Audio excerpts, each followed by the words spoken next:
Look, let me just tell you real quick. So here's the rules of engagement. If you guys if you guys want to come on and ask a question like Brandon did, that's the ideal way. I just want to hear voices. I want to talk to you guys. Okay. Um, I want to hear voices. I want you guys to explain the situation. Okay. So who has a question? All you gotta do is use a microphone. So just say me. Or I have a question, and I want to hear you online. Okay, 1 second, Lonnie and Laura. 1 second. How come most canine training facilities train their handlers to direct from low to high with their hand? We are not allowed to speak to the dog, but we were trained to use our hand motion.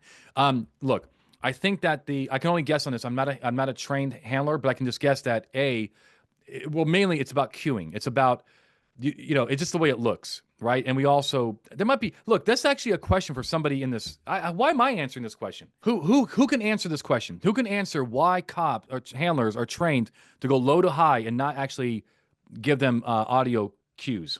Brandon, hold on. Brandon, what's the answer? Okay, so dog's head normally is about on a normal sized person walking around a car is about knee level, right? So it's Yep. about halfway between the handle on the door and the very, very bottom of the car, right? So the dog, it's a natural pass of the dog. So you have to direct the dog to, or you have to present the area for the dog to search, right? That's your job as a handler, and that requires you to start from low to high, right? So it's been said in the chat a couple of times the dog should, or most trainers should train the dog to pass the vehicle on the first time as a free pass or a free scan, right? And then as a handler, it's your job to watch the dog to see if you have any change of behaviors or there are areas that have not been searched so that you can direct that area to be searched because that is your job as a handler. It makes total sense. So you're basically, they call it detailing, right? You're basically Correct. detailing the car, Correct. and it wouldn't make sense to try to verbally do this because you can't talk to the dog like they're not going to learn English that well, right? So Correct. you just point to where you want the dog to go. It becomes efficient. Okay, you're the man. Thank you, Brandon. I appreciate that. Yes, sir. All right, so we're gonna have Lonnie come on now. Hey, So can you hear me? loud and clear. What state are you in? Nebraska. Nice. So did you contribute to that Rodriguez case? Was that why we have this case? Because you were on scene, Lonnie, No, sir, I wasn't. with Arthur Struble from the Valley Police Department outside of Yeah. Omaha. I'm actually the jurisdiction neighboring Valley. I'm in Fremont Oh, right now. hey, So hey. So you were an accomplice. You were close enough. Okay, guilty if by you all believe association. me. Yeah, yeah. What you got, my friend? So my question, I was talking to my sergeant earlier before we took this training. He actually texted me about this training. Is we usually take them on shift. We're on shift now. Nice. And I said, I was trained earlier on. I'm in my fifth year, just over my fifth year on the road. I was trained early on that when you're making contact at the passenger door, I'm not a canine handler, or driver passenger door, and you ask for registration insurance, they lean across. They're not looking at you. They're not paying attention to you. That's a good time to lean in and get a whiff of any odors in the car. So without breaking necessarily breaking the plane of the window, but that raises the question, if the dog can't do it. Oh, okay, okay. I think you just answered the question. Though I thought when I heard it, I thought you were implying that you were breaking the plane of the window. You were that a part of your nose was going into that car. No. It wasn't really ever specified, and we probably did do it that way. Sure. But when I was talking to my sergeant, I go, we probably have to like hold our body camera in a way that shows I did not cross the plane of that, with this current case law. Yeah, So, correct. No, so go ahead. without breaking the plane of the window, we should be good.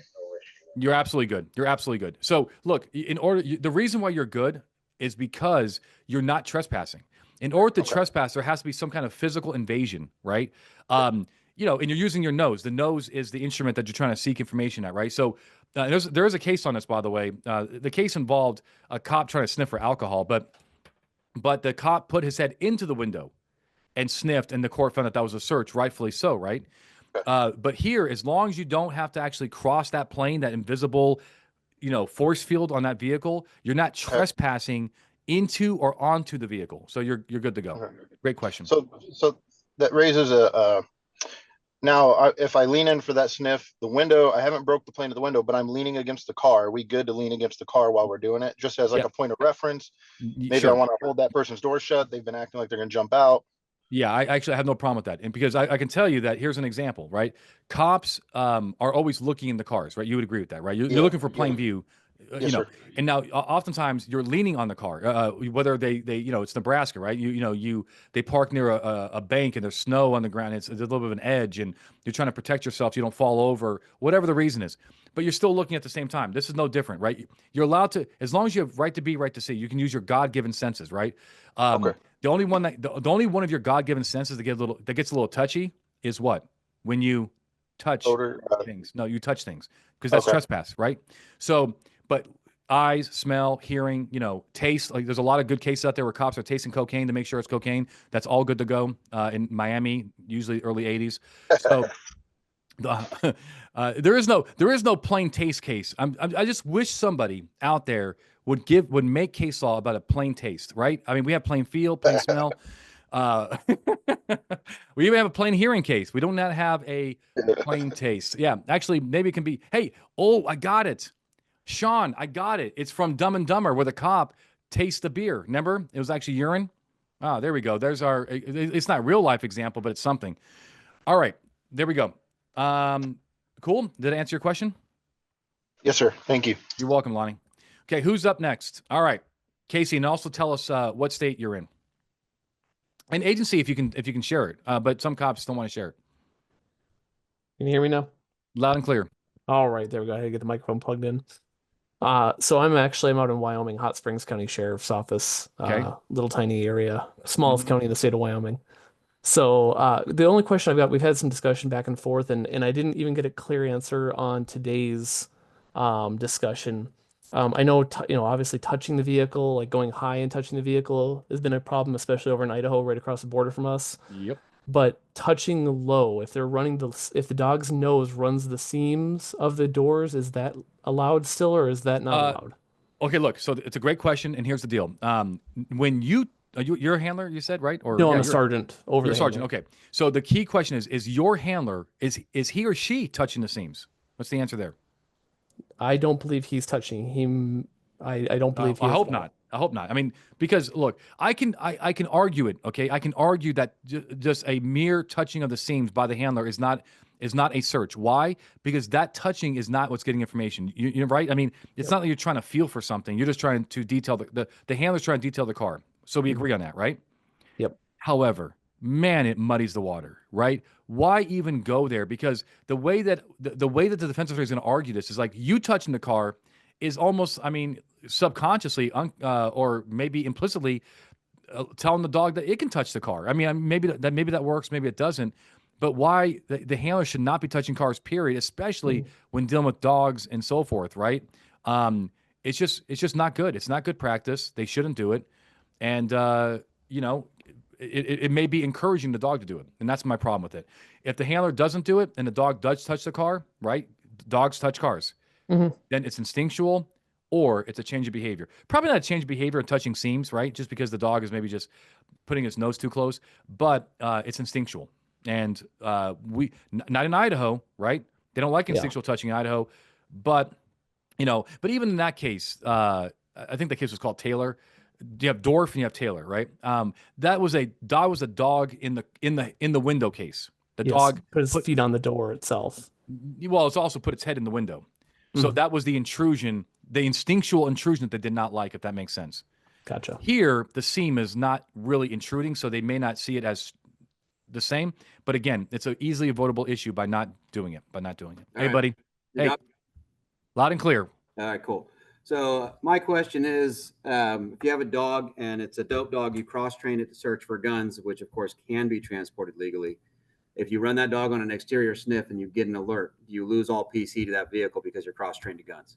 Yeah, yes. Unless you can articulate why a gun should not be in that car. I mean, obviously, if it's a prohibited person, but I'll tell you, Dave, if you ask the person, hey, do you have any weapons in this car, any firearms? And they say no, then we're good. Yeah, right? I feel the same way on that too. The second part of that question would be, Terry and its progeny extends to a vehicle. If we have reasonable articulable facts that a vehicle is armed, we can do a Terry search of the vehicle for the purpose of weapons. Would you still not own it on that basis with a gun dog alerting to you that there's a weapon in the vehicle? Absolutely not, because here's the thing. With all due respect, right? Terry is not armed. It's armed and dangerous, right? So I do not believe that we can go to court and say, Your Honor, armed is dangerous. Now, I don't. What state are you in? California. Okay, see, California has that. California has case law that pretty much says that. You probably are familiar with that. California is a armed is dangerous state, even if the person presumably is on a traffic stop, right?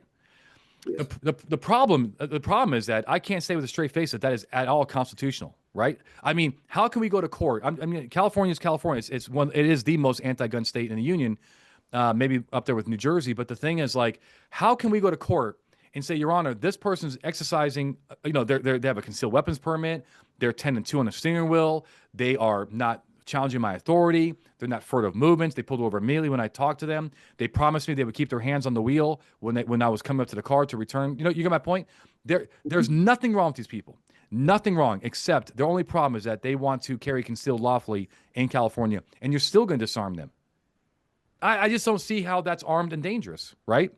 I hear you. I'm a little biased from experience. I worked my last dog for 8 years. He was cross-trained to open guns, and I never lost a suppression hearing. And they won't allow me to cross-train my second dog to guns also on that argument. Well, because they will not, right? Will not. Mm-hmm. Yeah, will not. Yeah, they're telling me. Well, probably right. Look, and probably is Bruin, right? I mean, Bruin is changing everything. I mean, it's changing the way that California handles guns. But look, I got to tell you, I mean, you some of your times your cases come out because of where you're at. I mean, a gun case in New York is going to come out differently than a gun case in Indiana, But I just want to tell you, like, I look at, I want to make good case law. And I also don't want to, I'm a little biased here. I'm a big advocate of the Second Amendment, but I also hate bad guys with guns too. I want them off the street and so forth. But it's like, I just don't want cops thinking that just because somebody has a gun, they are dangerous. I mean, what about the guy that has a knife? He has a pocket knife or a pocket knife, not like a little one, but like a knife in his pocket. I mean, do we disarm them? I mean, I know it's a little different, right? A knife is less dangerous than a gun, but Maryland or Michigan versus Long, which is the case you're talking about, its progeny, right? Terry and its progeny. Michigan versus Long was a knife case. But he was also going back to his car when the cop told him not to. So, I don't know. I just look. There's case law in your favor. So, but I just I just don't agree with it. So that's not really what you're here for. So, hope that helps. Works. Thanks, bud. You're welcome. And but I will tell you the way I train it in the night, because I train a lot of Ninth Circuit cases, my friends. I will tell you that armed is almost always armed is. It's just you just need one extra factor. It's one extra factor, and I think that you are going to be okay. But just I make the whole. If you're on the stand and you're asked about that hypothetical, model citizen, his only violation is 5 over, and he's doing everything you asked him to, why would you be disarming him? And also, I don't know if you saw that video, but that female officer that disarmed that guy in the Tahoe, and blew a hole in his leg. So I don't know. I wouldn't want a reason to do it. And by the way, I have a video on that. I have a video on my YouTube channel about that case, about the accidental discharge of the guy. It's not accidental discharge. It's negligent discharge. All right. You there? Cool. Can you hear me? Loud and clear. Awesome. All right. So I'm with California Fish and Game, and I have a dual purpose canine trained in wildlife odors and firearms. So yep. Assuming the canine is already on scene, we're not prolonging the traffic stop. If we run a dog without additional reasonable suspicion and the canine alerts, does that give us PC to search, since the possession of wildlife and guns is not inherently illegal? Kind of like the last question we just had. No. I've always worked it where canine alert plus other articulable facts, leaving known poaching area, wet sandy clothing, RP info, things like that. Well, let's get one thing straight first. You got to talk to your bosses at your agency and bring me back for your semi-annual training. Man, we had a good time. Did you ever meet me? And did I ever attend one of your trainings?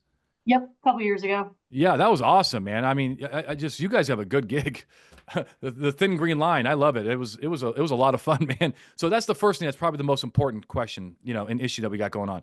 The second thing is that the answer is no, because as you said, wildlife is not illegal per se, and also guns are not illegal per se. All you got to do though is just ask them those questions. Do you have any wildlife in here? And right, I guess, right. And do you have any firearms? And they're going to say no, right? Especially the person illegally carrying a firearm. They're not going to tell you they have it. The dog is going to alert, and then we search. Would you agree with that, right? Would you agree that just asking them and having them tell you that they don't have either of those two things in the car, and then the dog alerting means they do have something illegal in the car? Because they shouldn't have it? Or no? Right. Yeah. I mean, the wildlife one kind of throws me off a little bit, right? But the gun one's easy. I mean, that one's easy. If you say it's like marijuana, it's like marijuana in even legal states. They say I don't have any marijuana, then the dog is probably alerting on something that's illegal for them to have. Otherwise, why wouldn't they admit it? That's the way I look at that, and I think you'll be fine personally. Yeah, that's my answer. Ask them if they have it. If they say no, then run the dog. So you're saying that even without other factors, you're saying the canine alert on its own is good? I think so. I mean, so especially because here's how I look at it.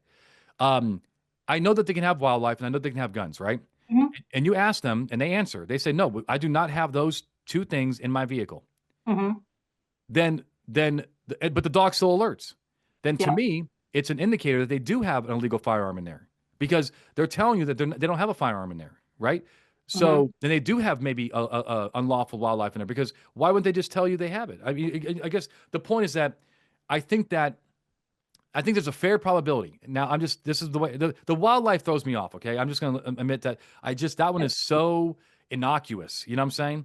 It's just so innocuous. But the point is the gun one is way easier for me. They're telling you they don't have a gun in there. The dog is alerting, let's say presuming to a gun. Well, there is a fair probability that gun is illegal because they're not telling you about it.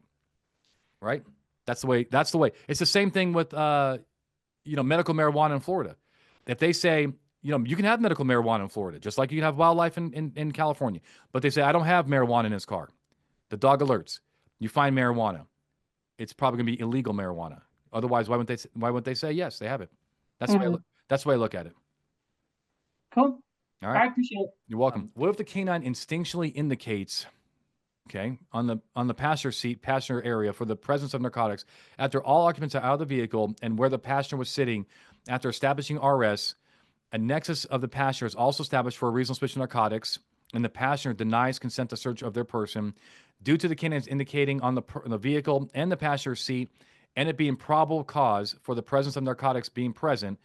Can you arrest the passenger, search them, incident to arrest? What state are you in, by the way? And search them, incident to arrest, and get and then being probably something nexus. Okay, Wallace and Anchondo. Okay, and I'm in Missouri. Okay, the answer is yes. Okay, the answer is yes. So here's how this works. Okay, now first of all, do me a favor. Okay, do me a favor, Jonah. Let's agree. Can we just agree as a baseline issue that a dog alert, right, a canine alert, doesn't automatically give you the authority to search a person, right? That's the baseline. And a lot of people like to use Anchondo, and Jonah, did they throw out Anchondo? Please tell me they do, because that's what they do all the time. They're like, oh, but Anchondo says no, it doesn't. Anchondo does not say that we can automatically search passengers. I wish that they did. I'm sorry, I wish that they were more clear. But here's Anchondo. Number one, Anchondo is a driver, not a passenger. The reason can you automatically search drivers? No, but drivers are always easier to search than passengers. It is our under case law. Number two, the officers searched that vehicle twice and found nothing, right? The officer searched that vehicle twice and found nothing. Okay. Number three, it was Border Patrol. That shouldn't really matter because this was a Fourth Amendment case, not a border search, but I'm just throwing out there that they were working at the border. Or they're Border Patrol officers. Number four, the Anchondo told the officer, he says, after searching that car twice, he says, you're not going to find anything in that car. Now, based on two searches, the driver, and by the way, the dog alert twice too. It's just a very good facts case. And the driver saying, you're not going to find anything in that car. Would that be a fair probability, probable cause, a nexus that Anchondo has the drugs? And of course, the answer is yes. And there it is. There it is. So we don't go to court and say, well, Anchondo, and nowhere in Anchondo, nowhere does it say that probable cause alert on a vehicle means searching a person.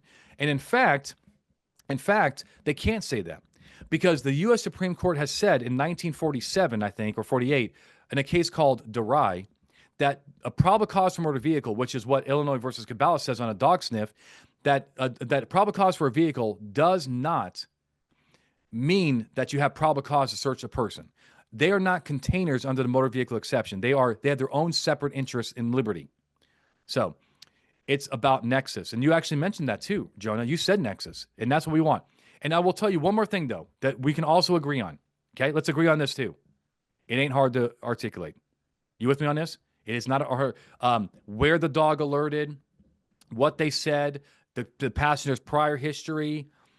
You searched the vehicle already. You found nothing. I am a search car first person, search people second, but that's where we're at, right? Okay. And then Gary threw up United States versus Bell. Okay, there we are. Emmanuel has a weird question. Manny's my BFF, by the way. Manny, we're BFFs. I was actually talking to the office today, actually, about teaching in Maryland. To go get tabs on Teresa, our social media manager, just to make sure she's putting a good day's work in. And number 2, to go see my boy Manny. I was only messing with Teresa. What's up, brother? What's up, my brother? What you got? Hey, we just we have a good relationship with an apartment complex here. It's not really an apartment. It's like townhouses / apartments. The property manager is super cool. We even do security there. We have like a contract where we do security and stuff. Property manager is super cool, but corporate came down with a policy. It's really because they don't want police going in there to look for illegal immigrants, even though none live there. But anyways, Yeah. Mm-hmm. But she's like, hey, just giving you a heads up. I'm fine with it. I'll still show you based on what situation you're working, but corporate policy now says if you guys come here, no matter what you ask for, let's say it's video surveillance, recent shooting, something, whatever, because we have a lot of crime happening there. Mm-hmm. They're like, their corporate wants a subpoena or a warrant. And I was like, what if a murder just occurred here, which has happened multiple times here, Mm-hmm. and now I have to go get a judicial warrant to come back just to watch video surveillance? I don't think that's right. I don't know. I mean, Yeah. they have surveillance cameras everywhere there, just like looking at the streets, the sidewalks, and stuff like that. And you can track down anybody really. Yeah. But they came up with this policy, and I'm just like, damn. But I mean, she lets us view it anyway. But I just don't know like a way to tackle that. Like, hey, corporate, like, ignore it. That's how you tackle it. I mean, I'm not telling you what to do. But the point is, you don't have to. I mean, it's a standing issue. At the end of the day, did you get consent from somebody who can give it? I mean, you're not violating anybody's rights at the apartment. That's a civil issue. I mean, they're telling you don't want you there, and but somebody on scene is telling you can be there. California versus Fernandez, might be a good case about people on scene. This is involving a house. People at a house trump those who are not there, I guess. But first of all, nobody's getting sued over. Well, I told you can't get that. You can't watch those videos of the murder. But my manager at the apartment complex showed you anyway. What law did we violate there? Right? I'm not aware of anything. But the second thing is, am I missing anything on that, Manny? Or you got anything to add? Make sure I'm not. Do you agree? Yeah, no, yeah, I agree. Like, I read the policy today. I went today, and I was like, can I just read the policy? And I read the whole thing, and it was pretty much like any involvement with law enforcement. I mean, I could you not? It says stop and ask the law enforcement officer if they have a judicial warrant. I'm like, Miss, I'm not gonna say her name out loud, but Miss, like, are you serious? Like, who wrote this? Like, then our attorney, she was like, I'm not really sure, but it came from corporate. And I was like, this sounds crazy. Like, it's not like I'm doing a SWAT hit just to go into the leasing office. Like, hey, where's the video? Like, no, I'm just coming in here and talking to you like a regular human being. Like, the relationship we've had for years. They've helped us so many times, but now the policy came out, and I'm like, So I got to get a subpoena to watch what 5 minutes of video. I don't know. wouldn't personally. Look, I wouldn't personally. Maryland is pretty clear on the standing issue. It's not, it's not a funky state like New Mexico, New Jersey that have like special standing rules. Even those states, I don't think you're going to lose. But here, at the end of the day, no matter what, Gary just said it. The suspect has no standing. What if he goes to court, okay, and he says this officer violated that policy, right? I can prove it. Here's the policy, Your Honor. The judge should say, because I know you got some crazy judges out some of those areas, but the judge should say, well, look, that's not your problem, okay? We're not using evidence against the apartment complex, right? We're using evidence against you, and you have no privacy interests on their surveillance cameras. So that's how you handle it. Full stop. I really don't, even though Maryland, it can be a little tricky. You got to be a little careful because it's a liberal state and so forth. But even then, I really can't. I would not do it. Okay, I personally, if I was your boss, I'd be like, I don't. Just as long as you got consent from somebody, go watch the video, put those in your report, and don't even mention this whole policy thing. Do not mention anything about the policy. You don't need to. It's irrelevant. It's not a constitutional or legal issue. And I just. Yeah, that's the answer to the question. So keep watching your videos, Manny. Don't let them stop you. Don't let them take you down, brother. Well, Private Manager, she's cool. She's super supportive. She's like, anything you guys want, I'm here for it. Whatever. I'll just document every time you guys come in. I was like, whatever you got to do. So I don't want you to lose your job. But she's been here for like 15 years. So yeah, I mean, hopefully, yeah, but maybe nobody is the wiser. I don't know. I mean, you're just trying to solve some cases, and hopefully the corporate never hears about it. But yeah, but the point is that you'll be fine legally. all right, man. Legally. Yep. So just be careful about what advice you take from me. Okay. All right. I thank you, my brother. also think machine guns are legal in Maryland too. So let those people go. I wouldn't mind having like a nice 249 at the house. Oh my God. I mean, you're military, right? You're still military. So yeah, you've actually shot one of those in real life, right? Just had it this weekend. Oh man, America right there. America. Yep. It's free ammo, baby. I'm just like, hey, let me tell you. Let's get something straight right now, okay? That ammo ain't free, okay? You're right. We see where the government's spending its money at recently, and I should have some beef with you, but you know what? I like you too much, but yeah. Hey, it's not me, brother. It's not me. That attitude, I don't like that attitude, though. Okay, I pay a lot of taxes so you can shoot that ammo. Be conservative. All right, my friend, guys. Thank you, Manny. You're awesome. Thank you for coming on. Everybody else, Thank you, my brother. Thank you, my brother. I'm gonna let you guys go. I got a busy night ahead of me, so I'll see you guys next week. All right.